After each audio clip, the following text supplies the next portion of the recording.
Pendant que Québec se prépare à subir le 4e siège de son histoire, le gouverneur Carleton prend des mesures désespérées. J'ordonne que chacun des sujets qui ont refusé d'inscrire leur nom dans les listes de la milice et de prendre les armes, de quitter la ville avec leurs femmes et leurs enfants dans les 4 jours, sous peine d'être traités comme rebelles ou espions. Stationnés sur les plaines d'Abraham, Montgomery et Arnold ont d'autres problèmes.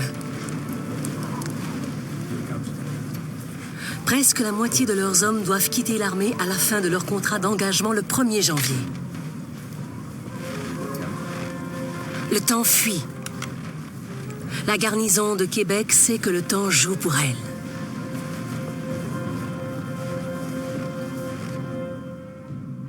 La nuit dernière, un déserteur est entré par la porte du palais. Il est d'opinion qu'on nous prendra d'assaut dès la première nuit de tempête. Pendant une semaine, le temps est beau et froid.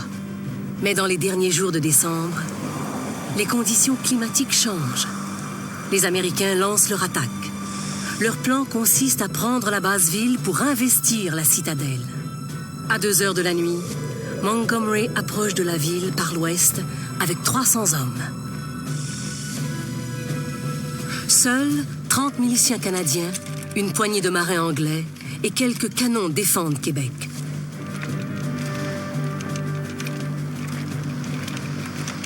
Les Canadiens, toutefois, ont un avantage. Dans la tempête de neige, Montgomery ne les voit pas. Les Canadiens ne tirent qu'une salve. Elle est dévastatrice.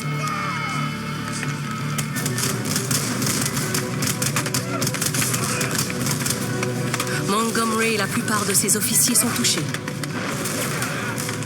Les autres retraitent vers leur campement. Benedict Arnold ignore ce qui s'est passé. Avec 700 hommes, il attaque le flanc ouest de la basse-ville. Ils sont accueillis par une volée de balles.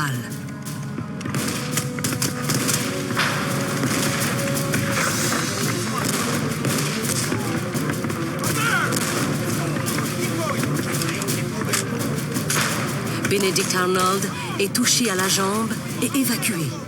Mais ses hommes continuent de se battre et atteignent le lieu convenu pour faire jonction avec les hommes de Montgomery. Ils ignorent qu'il est déjà mort et que personne ne viendra. Mais Carleton le sait. Il envoie des hommes de troupes et des miliciens canadiens pour prendre les Américains à revers et leur couper la retraite. L'armée d'Arnold est prise au piège. Elle a perdu la bataille. Comme l'ennemi avait l'avantage du nombre et du terrain, et qu'il avait de meilleures armes, il possédait une puissance écrasante dans un espace aussi restreint. Il était évident que nous devions nous rendre. C'est ce que nous avons fait.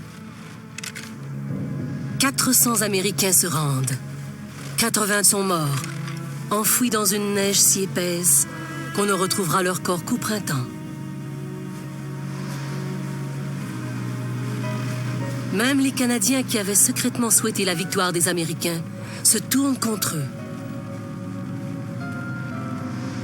Québec est sauvé.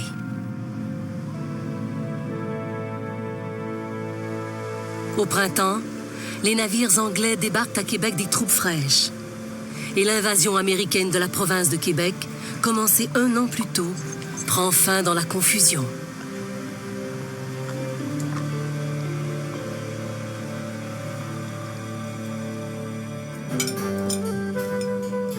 Au bal du gouverneur, on célèbre une grande victoire. Avant la fin de la Révolution, toutefois, le Canada sera de nouveau envahi par les Américains. Mais cette fois, ce sera par des réfugiés.